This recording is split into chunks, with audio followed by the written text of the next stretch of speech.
Good evening, and thank you for joining us for this 13 Plus FastCast. I'm Mary Coleman. And I'm Dan Mares. We begin with new details on a high-speed chase that started up in Phoenix and ended in Marana with a murder suspect cuffed and arrested. Authorities caught up with that suspect last night near I-10 and Ina Road. We're told the suspect, 26-year-old Rene Pinaloza, was being arrested for the murder of his ex-girlfriend's new boyfriend, who the suspect allegedly threatened before.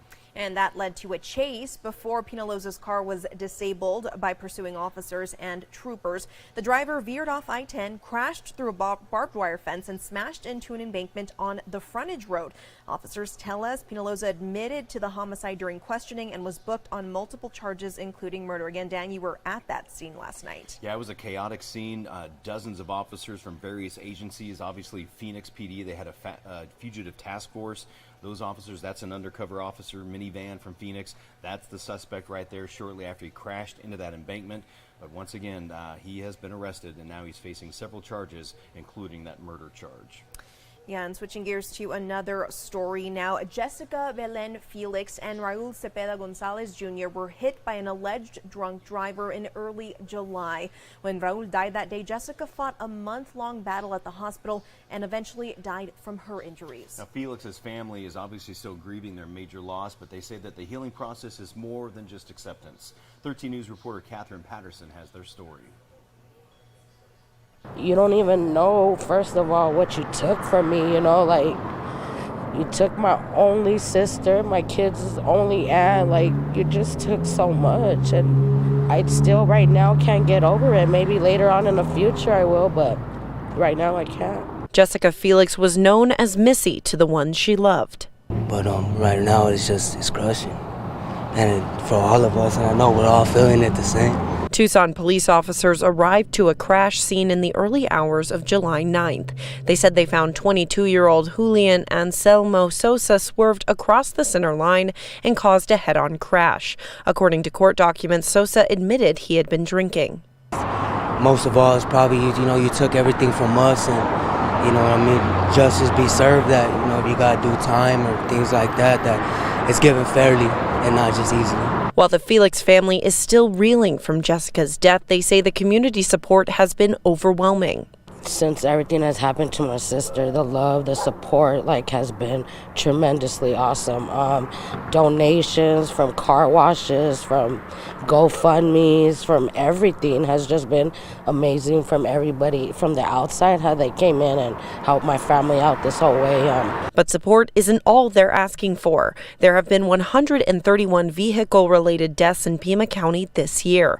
Felix's family say they want people to be more alert on the road to save a life.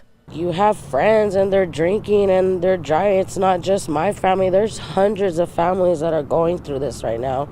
It's my sister, and Raul ain't the only one that's been killed.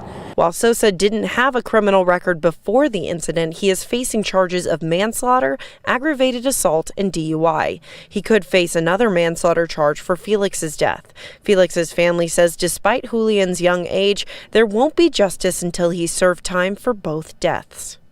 Like I said, it's just sad all the way around how he had to make that poor decision, and now he has to pay because it's not fair for them. There needs to be justice for Missy and Raul, and I feel like I won't stop until there is justice for them.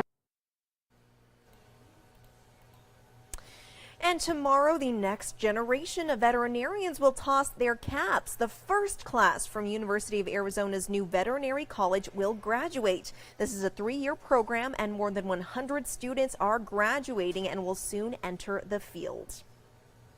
Right now, there are only 33 veterinary schools in the U.S., which experts say is adding to our current vet shortage. We spoke with one of the students graduating tomorrow. He says the program makes sure students get hands-on training. Prepared me really well for, in general practicing veterinary medicine. There were lots of opportunities to practice skills such as ultrasound. I mean, a lot of the people that were teaching our labs for that said that they never got the amount of experiences in something like ultrasound that we did during our education. That was Jeremy. He's going to start his residency soon in pathology so he can diagnose and take care of our pets. Very exciting there. Well, Russia is confirming that Wagner boss Yevgeny Prigozhin was on board a plane that crashed today. And Wagner-linked social media channel issued a statement saying that Prigozhin is dead. Fred Pleitgen has more from Berlin. The state media certainly is reporting about this in a very matter-of-fact way, but what I've done so far is actually texted the spokespeople both of the Kremlin and of Russia's foreign ministry as well, and have not gotten a response yet. And I think it's also quite telling to see what Vladimir Putin has been doing on this evening. In fact, he was at a ceremony in the city of Kursk, which of course is in southern Russia tonight, where he held a moment of silence, but that had absolutely nothing to do with Yevgeny Prigozhin. That was a moment of silence for fallen Soviet soldiers of World War II. Putin not saying anything yet about the crash, not saying anything about the investigation. We've also been in touch with some pro-Kremlin figures, including a former advisor of Vladimir Putin, who was also quite close to the Wagner private military company and to Yevgeny Prigozhin. He's sort of pushing that narrative, saying that they believe that Ukraine might have actually been behind all this, saying, look, it is Ukrainian Independence Day, and they point to some other assassinations that the Russians have pointed towards the Ukrainians, even though the Ukrainians have not acknowledged it. Again, none of this is confirmed or is in any way possible to confirm at this point in time. But if we're looking at the coverage of Russian state media, and of course also by Russian authorities as well, they are saying that the investigation is ongoing. They've of course come out and said that Yevgeny Prigozhin was definitely on that plane, as were large parts of Wagner's leadership.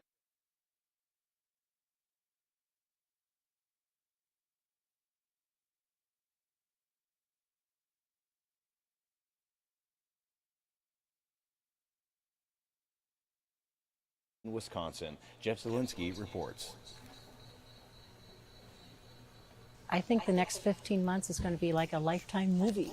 There's going to be so much going to happen on both sides. That is how Caroline Quinlan sees the 2024 presidential race.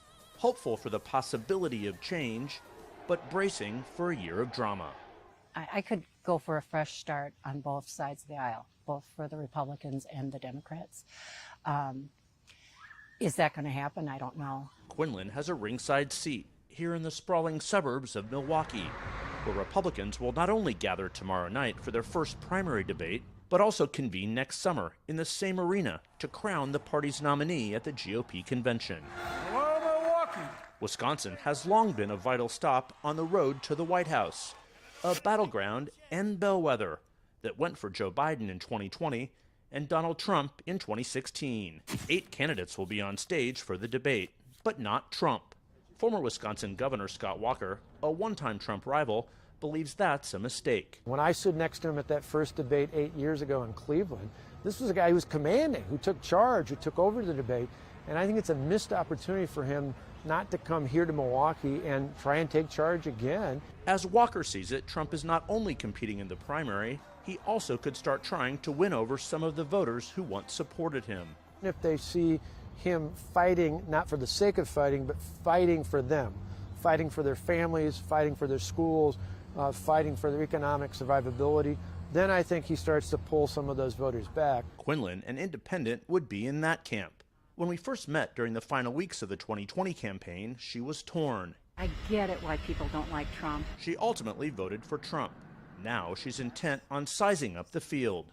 Is there anyone who stands out to you at this point, or a few people? Well, I'm still learning about all of them. I've been really interested in DeSantis, Haley. I'm interested in her. She wants to hear the candidates talk about education, the economy, and crime. She fears Biden is too old, and for now is withholding judgment on Trump. Yeah, he's not my first choice. But yeah, let's see what my choices are. Democrats are also laser focused on Wisconsin. Good to see you, man. With the Biden campaign on the air with a new TV ad. What this debate is about is one of us versus Joe Biden. Brian Schimming, chairman of the Wisconsin Republican Party, said the attention makes clear his state will help settle a larger debate, whether it's a rematch between Biden and Trump or not. I don't think anything's inevitable. History is full of folks who, were ahead early and then didn't end up the nominee in both parties. All right, and switching gears now, let's end it on a lighter note. Yes. Dan, a young couple from Washington is counting their blessings here in Arizona, 5 to be exact, Take a look at this video. Graham and Stephanie Friels found out that their wish of becoming parents was going to come true the day before Christmas Eve, but it wasn't until their first ultrasound appointment in early January that they discovered that Stephanie was pregnant with quintuplets. They moved to Phoenix after finding a doctor there who specializes in higher order multiple pregnancies, Dan. 5 at once. That's a lot of work, but they're all so cute. The babies were born 13 weeks early on June 4th via emergency C-section. The 4 girls and 1 boy each weighed barely more than 2 pounds and spent weeks in the hospital's nursery intensive care unit. And last week, the final quintuplet was discharged. The Friels can now start their journey as a family of 7 now that little Adeline, Alina, Linnea, Fisher, and Harper are home. According to the Centers for Disease Control and Prevention, only 29 of the 3.6 million babies born recorded in the U.S. in 2020 were quintuplets or higher order multiples. Very special. But can you imagine, Dan, you go in thinking you're having one, maybe 2, and come out with 5 babies? No, I can't imagine that. Well, I mean, obviously. Nope. Yeah, but it's crazy, but so happy that they're all now healthy, out of the hospital, Yes. and just gonna start life now. I'm very thankful they're all home because I'm sure they had a lot of sleepless nights. Indeed. Well, congratulations to them. Now they can have sleepless nights for another reason. Very true. Well, we will leave you all with a look outside right now. Gorgeous shot over Tucson. Have a great night.